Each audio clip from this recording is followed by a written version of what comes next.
सावरी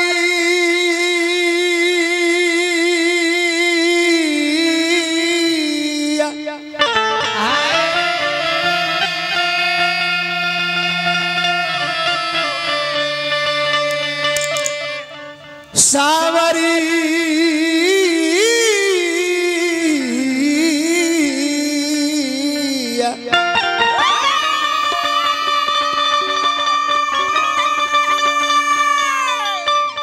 सावरी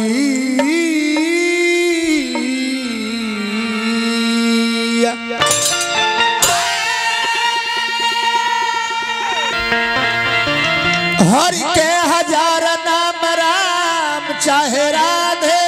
श्याम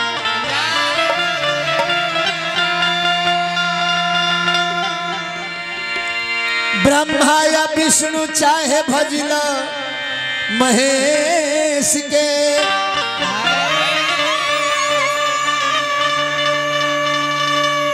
घर में मंगल होई मीठ मीठ फल होई मन से चरण जे गोहरई गणेश के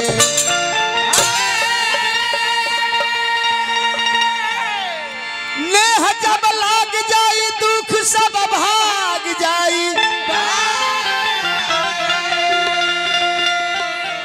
देर नहीं लागी सब हरि है कलेश के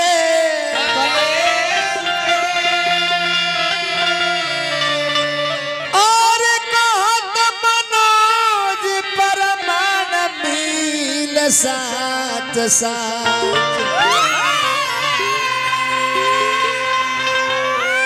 कहिए तो कृपा हो जाई अवधेश के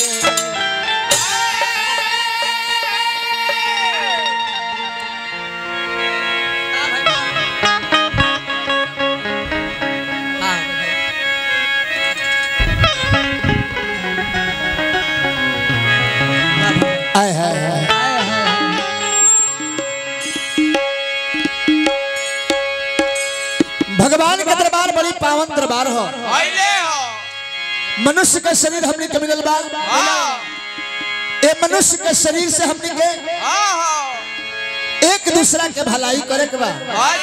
एक दूसरा के मदद करे के बा भूखा के भोजन प्यासा के पानी और संगे संगे भगवान के नाम के सुमिरन भजन इबादत करे खातिर भगवान इतना सुंदर हमने के शरीर बनौले बानी सोचे के समझे के बुद्धि ज्ञान दिमाग हमने के दिले बानी बाकी तैयो हमने के वो भगवान के भुला जाता नहीं हरि भजन न करबू जवानी में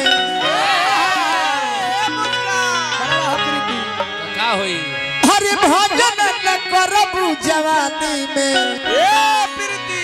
तब पर जईबू परेशानी पर जईबू परेशानी तारू गलती लगाने पर जईबू परेशानी पर जईबू परेशानी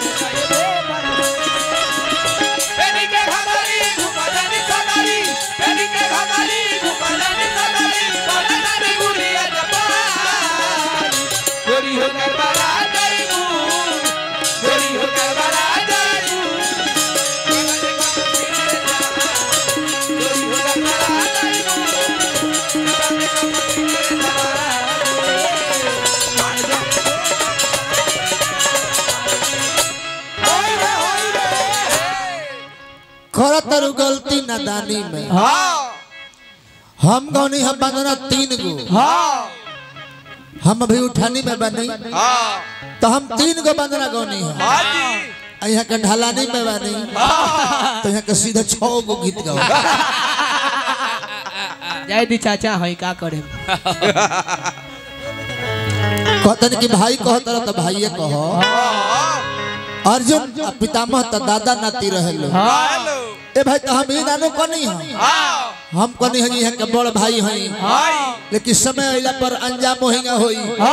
जंगनी अर्जुन भीष्म पितामह के कोई समझी लोगी ये कहे बुझे के बा भवादी बात का हो का करे आइलू का पन्ने गइलू अतना तनी बतावा का करे आइलू का पन्ने गइलू अतना तनी बतावा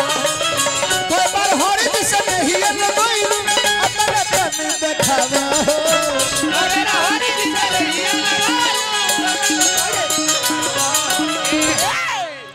राय फर्नीचर धोबल बाजार हाजी हमने के सतेंद्र भैया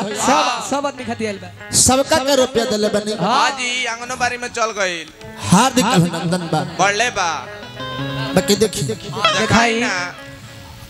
सतेंद्र भैया आइल बनी जा ले बनी देखी होई चलाई होने की हां आहने की तनिए से बड़का देख लेबे कहू हमनी ओरी कम से कम 60 टकी हमने 200 चले हाजी तनिए से बड़का देखे के बा चाहिए का करे गइलू का कोकी आइलू अतना तनी बतावा कोई बार हरे दिस में ही गइलू अतना तनी बतावा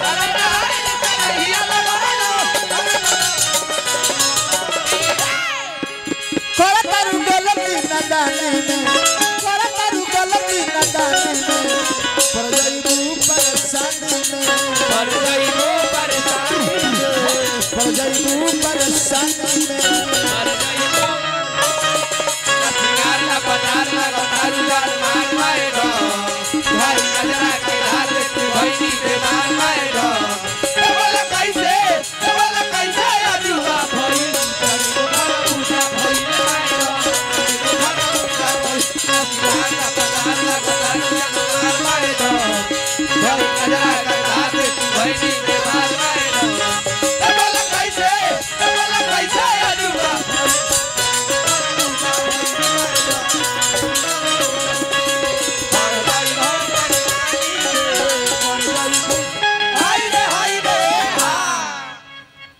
भगवान के स्मरण के बाद ही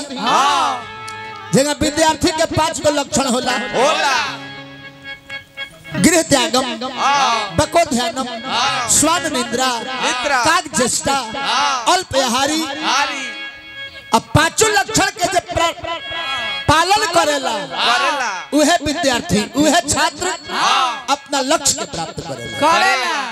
ओही तरी गृहस्थी में भी लक्षण बा नियम बा 24 घंटा के समय में कितना देर सूते के बा कितना देर जीवन के दिनचर्या के काम करे के बा कितना देर में अपन नित्य क्रिया करे के बा कितना देर हित मित्र से मिले के बा कितना देर भगवान के सुमिरन भजन करे कितना दिन खाए के बा तो सब टाइम वो हमनी के इस संसारी के काम में लगा देता आई जब डोली तब बंद होई बोली आन में तू घबरई हो आई जब डोली तब बंद होई बोली आन में तू बोले के चाहबू कंठर उठाई केहू से बोल नहीं कोई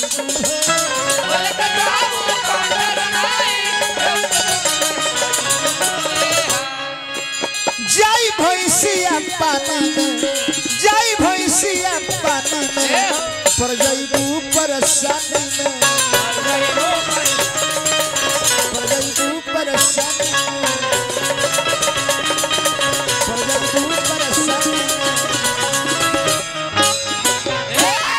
आज हमने के तरी सोहर मंगल गावे के बा हमरा की हां डॉक्टर